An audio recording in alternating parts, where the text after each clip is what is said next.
The restaurant moved like a machine built for wealth. Crystal glasses caught the light just right. Soft music hummed through the room, low enough to feel expensive, loud enough to remind everyone they were somewhere exclusive. Every table was perfectly spaced. Every chair aligned. Every guest looked like they belonged. Tailored suits, designer dresses, confident laughter that carried the quiet arrogance of money. This was not a place you wandered into by accident. The front doors opened. A man stepped inside alone. No entourage, no announcement, no urgency. He wore plain clothes, clean, neat, but unremarkable. The kind of outfit no one noticed twice. He paused for a moment, just long enough to take in the room, then walked forward calmly, as if he had all the time in the world. A few heads turned. Not because he was famous, not because he stood out, because he didn't. In a room built on excess, his simplicity felt out of place. A waiter noticed him immediately, not with curiosity, but with judgment. The waiter's eyes dropped to the man's shoes, then to his jacket, then back to his face. His smile tightened, forced and thin, the kind that didn't reach the eyes. He leaned slightly toward a nearby colleague and whispered something, earning a quiet laugh in return. The man approached the host stand. "Table for one," he said politely. The waiter didn't check a reservation list, didn't ask a name. He let out a short, amused breath instead. "Sir," the waiter said, loud enough for nearby tables to hear. "This is a high-end restaurant." The man nodded once. "Calm, respectful," he replied. The waiter smiled again, wider this time. "Sharper? Then you might be more comfortable somewhere else," he said, glancing around the room.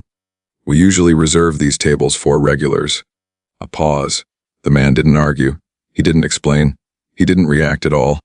That silence seemed to irritate the waiter more than anger ever could. "Look," the waiter continued, his voice rising just enough to draw attention, "we don't want to waste your time, or ours." A couple at a nearby table stopped talking. Someone else looked up from their phone. A few guests exchanged glances. Everyone could feel it now, something uncomfortable settling into the air. The man stood still, relaxed shoulders, steady breathing, eyes focused but not confrontational. "I'm fine waiting," he said. Waiter laughed, not nervously, confidently.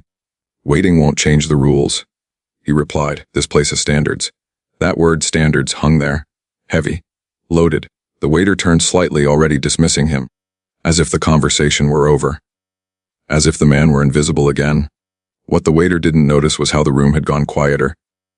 What he didn't see were the subtle shifts, guests leaning back, forks pausing mid-air, conversations trailing off. And what he definitely didn't realize was that this was not a man trying to get into a restaurant. This was a man who had walked in knowing exactly how this would play out. And as he stood there, calmly absorbing the insult, without a single change in expression, one thing became clear to anyone watching closely. This moment wasn't an accident. It was the beginning of something that would change everything inside those walls, and the waiter had just made the worst mistake of his career. This restaurant wasn't just expensive. It was designed to feel untouchable. From the moment guests stepped inside, everything whispered the same message: you are either important enough to be here, or you are not. The lighting was soft but deliberate, angled to flatter tailored suits and polished jewelry. The air carried the faint scent of imported wood and something citrusy, clean, controlled, intentional. Even the silence felt curated. This was a place where money didn't shout, it assumed. The walls were lined with framed photographs, politicians, celebrities, executives, faces frozen mid-laugh beside former owners and past managers. Each photo was a quiet reminder that this restaurant wasn't built on food alone, but on connections.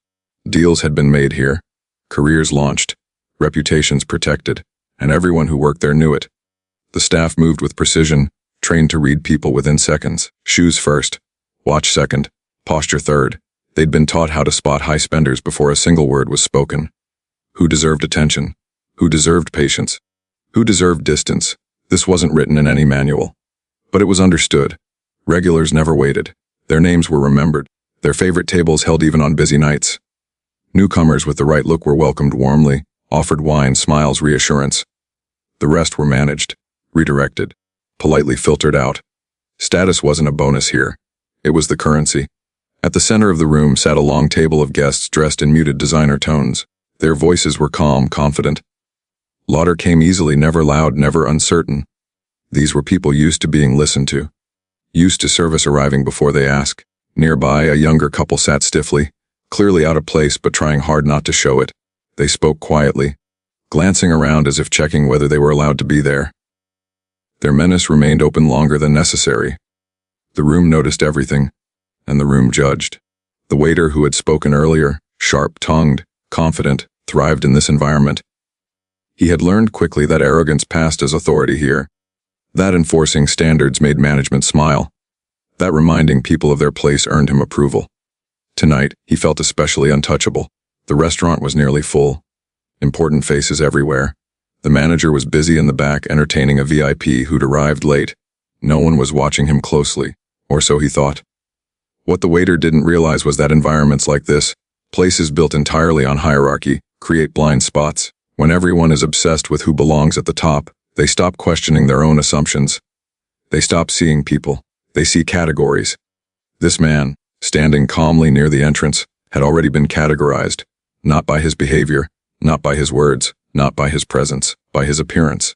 And once that judgment was made, everything else followed naturally. The waiter felt justified, empowered, even proud. In his mind, he wasn't being rude. He was protecting the brand.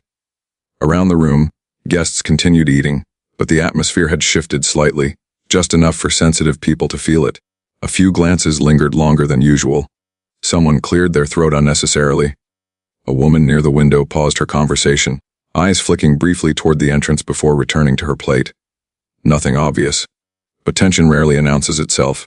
It grows quietly, like a crack in glass. The man remained still, absorbing the room, the people, the unspoken rules. His expression didn't change. No irritation. No attempt to impress. He wasn't performing. He was observing. And that alone made him different from everyone else there. Because in a place obsessed with being seen, the most dangerous person is often the one who doesn't need to be. The waiter shifted his weight, impatient now. To him, this situation was simple. The man would leave. The moment would pass. The room would return to normal. That's how it always went. But what the waiter couldn't know, what no one in that room could yet see, was that this restaurant's carefully controlled world was about to be challenged by someone who understood power on a very different level. Not loud power, not flashy power, but the kind that waits, the kind that lets people reveal themselves first. And as the room settled into a fragile, uneasy calm, one truth quietly hovered in the air. This place had built its identity on judging worth at a glance. And tonight, that belief was about to cost them far more than their pride. Have you ever seen someone judged unfairly just because they didn't look the part? Keep watching. This story is only getting started. The waiter had perfected this role. He stood tall, shoulders squared, posture sharpened by years of believing the uniform gave him authority. His vest was crisp, his tie perfectly centered. To anyone watching from a distance, he looked professional, efficient, confident, in control. Up close, though, something else showed. A tightness in the jaw. A smirk that came too easily. Eyes that measured people the way one might appraise objects in a store. He had learned quickly that power didn't always belong to those who owned the room. Sometimes it belonged to those who decided who deserved to be in it. Tonight, he felt that power fully. He glanced again at the man standing near the host's stand. Plain jacket, no visible watch worth mentioning. Calm posture, but not the kind that screamed importance. To the waiter, this was an easy read. He'd made hundreds like it before. People like this always reacted the same way. They argued. They apologized. They tried to explain themselves. And when they did, he won. He took a step closer, lowering his voice just enough to sound reasonable while still being heard. "Sir," he said slowly this time, "I'm trying to help you avoid an uncomfortable situation." The man looked at him, attentive, unbothered. "I'm comfortable," he replied. That answer irritated the waiter more than outright defiance. Comfort in this place was earned. The waiter let out a small laugh, shaking his head as if amused by the man's ignorance. "You see those people?" he said, gesturing vaguely toward the dining room. "They've been coming here for years. This isn't the kind of place you just walk into." A couple nearby shifted in their seats. The words landed heavier now, clear enough for others to hear. The man said nothing. The waiter mistook the silence for surrender. "Look," he continued, his tone sharpening, "there are plenty of great restaurants down the street. No shame in knowing what fits. No shame." The phrase hung there, dripping with implication. Still, the man didn't react. No tightening of fists, no raised voice, no defensive posture. Just steady eye contact. That calm began to work against the waiter's confidence.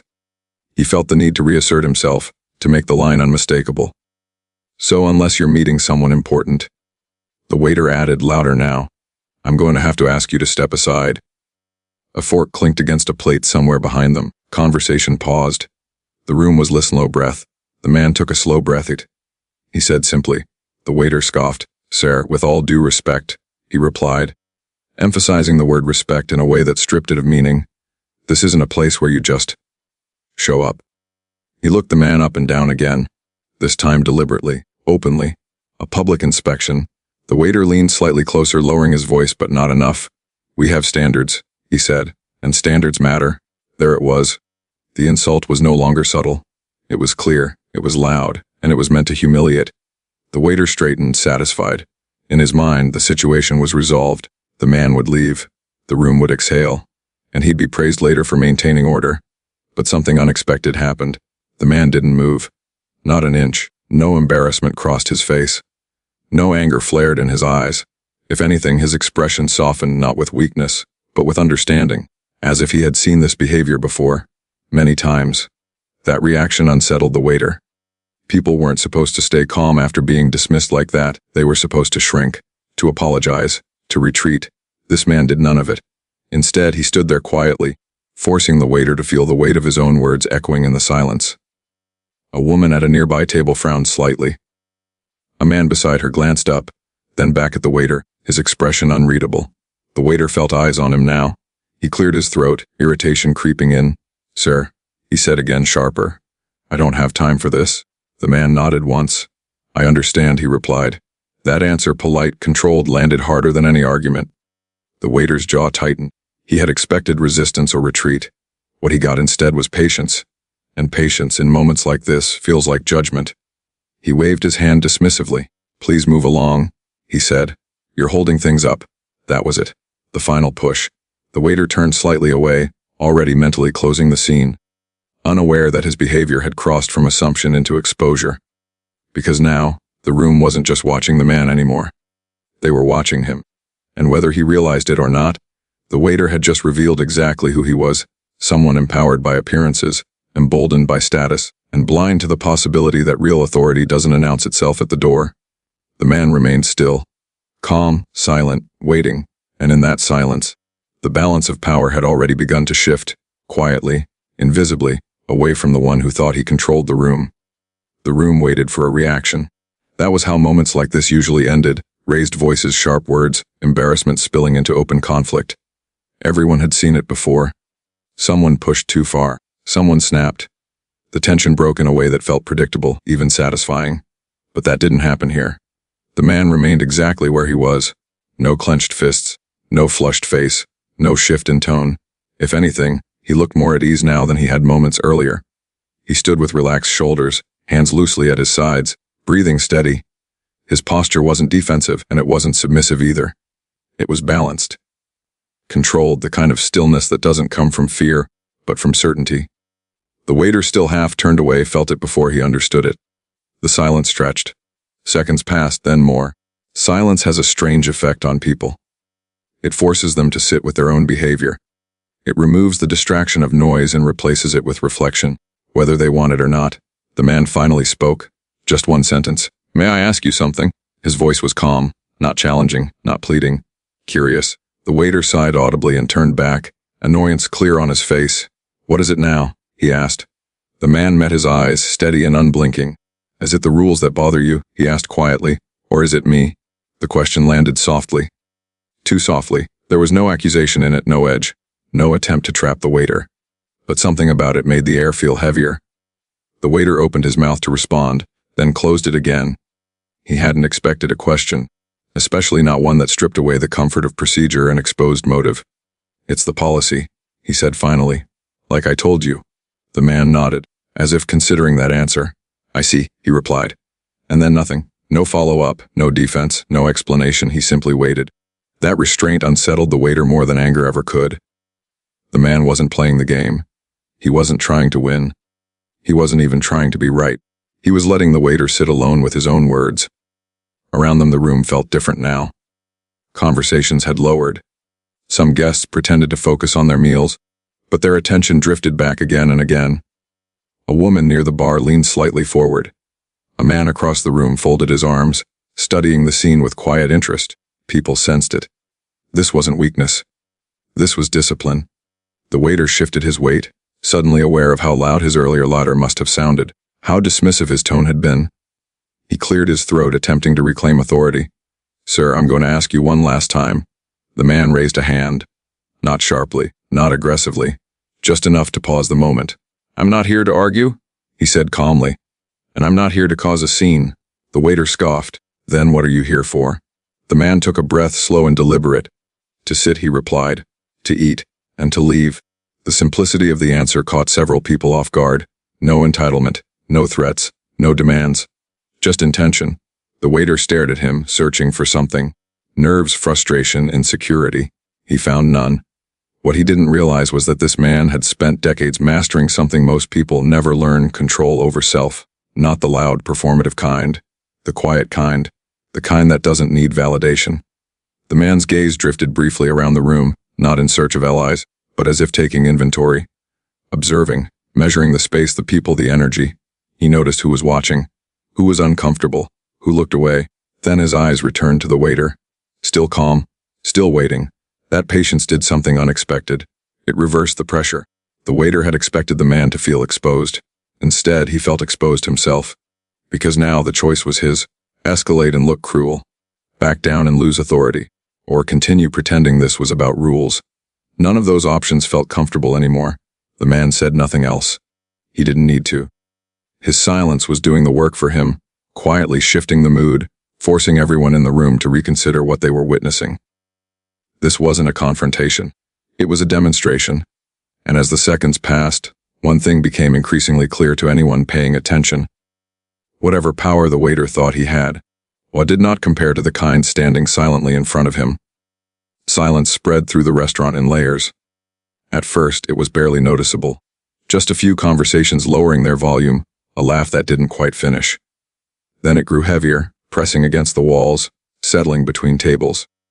People sensed that something delicate was unfolding, something that didn't fit the polished rhythm of the place.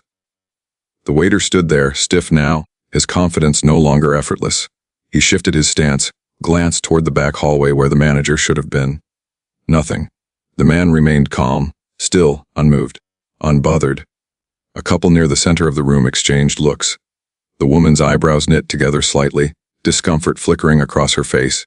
Her partner leaned back in his chair, arms folding as he studied the scene with a new kind of interest.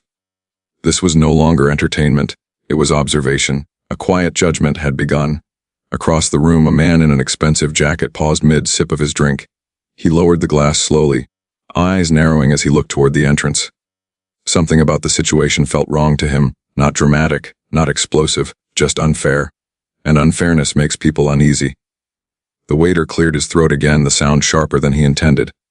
He tried to look busy, glancing at his watch, adjusting his vest. Small movements, meaningless tasks, anything to break the stillness. Nothing worked. Time seemed to stretch.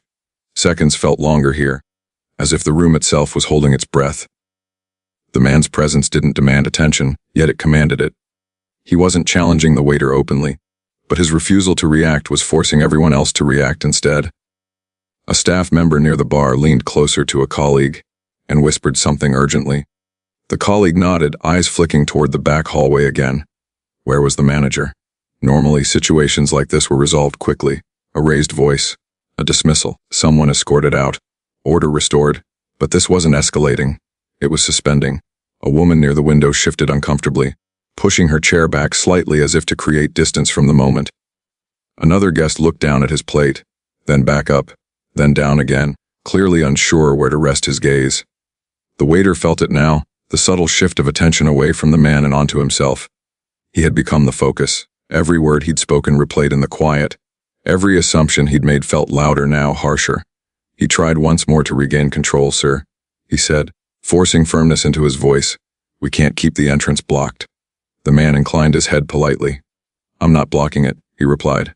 That was true. People were moving freely around them. The issue wasn't physical, it was social, emotional. The waiter swallowed. His authority, once effortless, now felt brittle. A guest at a nearby table finally spoke, her voice low but audible. "Is everything all right here?" The question wasn't hostile, but it wasn't neutral either. The waiter opened his mouth, then hesitated. Any answer he gave would expose the situation further. He glanced again toward the back hallway, a hint of urgency creeping into his expression. Still no manager. The man remained silent, allowing the moment to breathe. That choice mattered, because now, the witnesses had time to process what they were seeing. They saw a man who hadn't raised his voice once. They saw restraint where they expected outrage. They saw dignity in stillness. And they saw a waiter who looked increasingly unsure of himself. A soft murmur rippled through the room, not gossip, not chatter, but awareness. People weren't discussing what might happen. They were recognizing what was happening. This wasn't about a table anymore. It was about how easily people are judged, and how uncomfortable it becomes when that judgment is exposed. The waiter shifted again, wiping his palms discreetly against his vest. His earlier confidence had drained away, replaced by something closer to anxiety. He hadn't planned for this. He hadn't planned for witnesses. He hadn't planned for the man to simply stay. The door at the back finally opened. A few heads turned instinctively. The manager hadn't stepped out yet, but movement alone was enough to tighten the room. Anticipation rose, subtle but unmistakable. Someone straightened in their seat. Another guest leaned forward, elbows resting on the table. The man noticed none of this, or rather, he noticed it without reacting. He stood exactly as he had before. Waiting, the waiter noticed the shift too. His shoulders stiffened. He adjusted his tie once more, eyes darting briefly toward the hallway, then back to the man. For the first time since this had begun, uncertainty showed clearly on his face. Because now, the moment was no longer under his control. It belonged to the room, and the room had already decided something important. Whatever this man was, or whoever he might be, he did not deserve the treatment he'd received. The silence deepened again, charged now with expectation. Something was coming. Everyone could feel it. At this point, what do you think should happen next? Stay with us, because the next moment changes everything. The door at the back opened wider. This time the movement didn't go unnoticed. A tall man stepped out, well-dressed, composed, carrying himself with the confidence of someone used to being listened to. Conversation stopped completely now. Chairs creaked softly as a few guests shifted to get a better view. The manager had arrived. He took in the scene in seconds. The waiter near the entrance, the man standing calmly in front of him. The stillness of the room, years of experience told him immediately that something had gone wrong. He walked forward, expression neutral but alert. "Is there a problem?" the manager asked. The waiter exhaled, relief flashing across his face. "Yes, sir, this gentleman." The manager raised a hand gently, stopping him mid-sentence. "Let me handle it," he said. The waiter fell silent. The manager turned toward the man near the entrance. His posture softened slightly, his tone shifting from authority to professionalism. "Good evening, sir," he said. "I'm sorry for the delay. How may I help you?" The man met his gaze calmly. "I'd like a table," he replied. Simple, polite, unassuming. The manager nodded once, then glanced briefly at the waiter. Something about the dynamic didn't sit right with him. He had seen many situations like this before. Entitlement arguments, raised voices. This was different. The manager looked back at the man more carefully now. Not at his clothes, but at his face, his posture.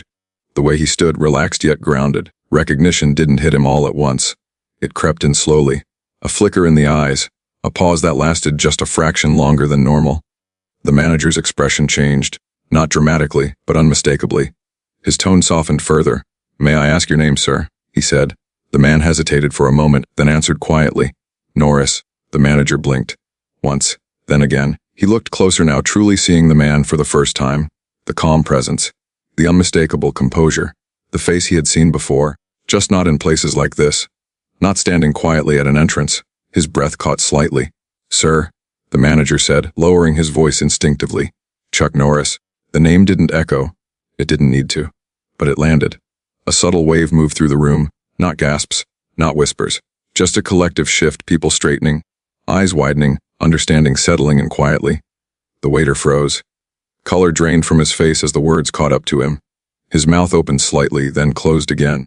The confidence he'd worn so comfortably earlier shattered in an instant. The manager turned to him slowly. "Is that correct?" he asked. The waiter swallowed hard. I didn't realize." The manager raised his hand again, firmer this time. "That much is clear," he said. He turned back to Chuck Norris, his voice now respectful, controlled, sincere. "I apologize for what you experienced," the manager said. "That should never have happened." Chuck nodded once. "I understand," he replied. "Mistakes happen." That response, measured forgiving, hit harder than anger ever could. The manager gestured toward the dining room. "Please," he said, "allow me to personally seat you." Chuck didn't move right away. Instead, he looked at the waiter. Not with anger, not with triumph, with calm curiosity. "You mentioned standards earlier," Chuck said quietly. The waiter stiffened, eyes locked on the floor. "Yes, sir," he muttered.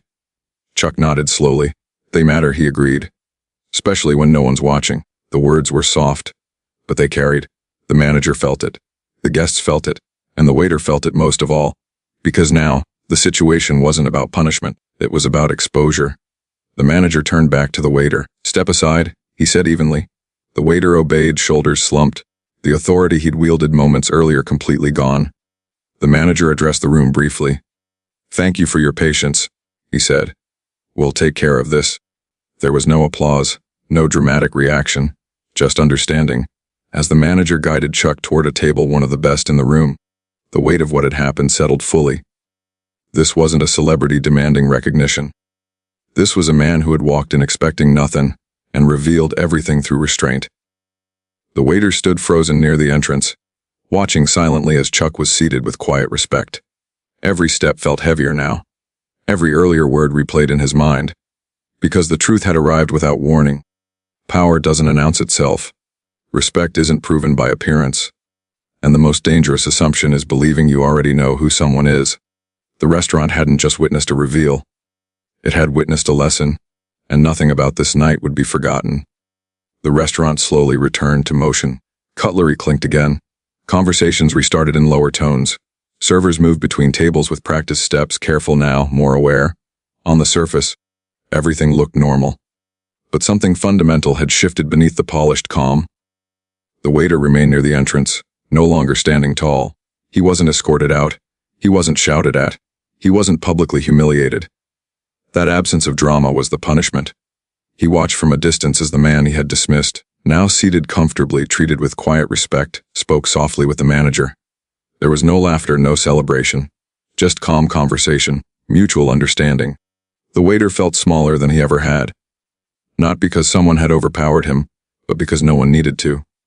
The manager returned a few minutes later, his tone professional, but firm. "You're done on the floor for tonight," he said quietly. "We'll talk later." No raised voice, no scene, just consequence. The waiter nodded, unable to meet his eyes. As he stepped away, he felt the weight of every look in the room. Not accusing, not cruel, but aware. People weren't angry at him. They were disappointed. And disappointment lingers longer than anger ever does. At the table, Chuck Norris sat comfortably, waiting patiently as a menu was placed in front of him. He thanked the server politely. His voice never rose above the gentle hum of the room. Nothing about him demanded attention. Yet attention found him anyway. A few guests stole glances, not starstruck, not excited, just thoughtful. They weren't thinking about fame. They were thinking about behavior, about how easily they themselves might have made the same assumptions. One man leaned back in his chair, staring at his plate, lost in thought. A woman near the window nodded slowly to herself, as if acknowledging a lesson she hadn't expected to learn tonight. The manager approached again, hesitating briefly. "Sir," he said, lowering his voice, "I want you to know this will be addressed properly." Chuck looked up, calm as ever. "I don't doubt that," he replied. The manager paused. Most people would have reacted very differently. Chuck smiled faintly, not amused, not proud. "Most people," he said, "don't realize how much power silence has." That was all. No lecture, no moral speech. Just truth delivered without force. The manager nodded, understanding settling in. He stepped away, leaving the table to its peace. As the meal continued, the restaurant felt quieter, not tense but reflective. People spoke a little more kindly. Servers moved a little more carefully. Even laughter sounded less sharp, more human. What had happened wasn't dramatic enough to trend online. There were no viral clips, no shouting, no spectacle. And yet, every person in that room would remember it. Because they had witnessed something rare. A man who didn't need recognition. A moment where ego failed and restraint won. A reminder that respect is revealed, not demanded. The waiter, now out of sight, would carry that night with him far longer than any reprimand. He would remember how quickly authority crumbled, when it was built on judgment. How silence exposed what confidence tried to hide. And perhaps, just perhaps, he would choose differently next time. Not because he feared consequences, but because he understood them. Chuck finished his meal, thanked the staff, and stood to leave. There was no applause as he walked out. No one followed him. No one interrupted. The doors closed quietly behind him, and just like that, the night ended. But the lesson remained. In a world obsessed with appearance, the strongest people rarely look the part. In places ruled by ego, humility is the rarest currency. And in moments where power could be displayed loudly, true strength chooses silence. Which moment stood out to you the most? The silence, the reveal, or the quiet consequence? Tell us below. More powerful stories are coming, and your feedback helps shape what we bring next.